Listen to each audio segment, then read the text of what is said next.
রাজনৈতিক দল নির্বাচনের দাবি জানাবে। এটি স্বাভাবিক গণতান্ত্রিক রীতি।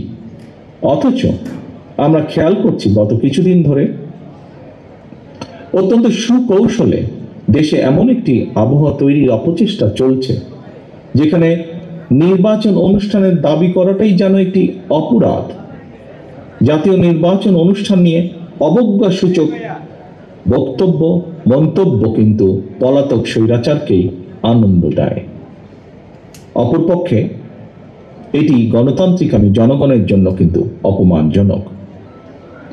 রাষ্ট্র রাজনীতি মেরামতের জন্য সংস্কারের কর্মযজ্ঞ চলছে, তবে চলমান সংস্কার যদি রাজনৈতিক দলগুলোর নির্বাচন অনুষ্ঠানের দাবিকে অবজ্ঞা করতে হয়, প্রলুব্ধ করে, তাহলে সংস্কারের তাৎপর্যটা কি?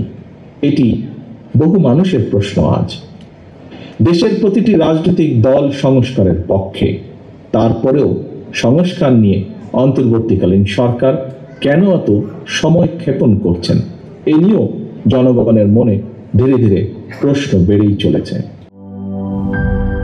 সিল্কোর সিল্ক অ্যান্ড শাইন, যাতে আছে আর্গান অয়েল ও ওট প্রোটিনের গুডনেস, যা আপনার চুলকে রাখে হেলদি অ্যান্ড শাইনিং।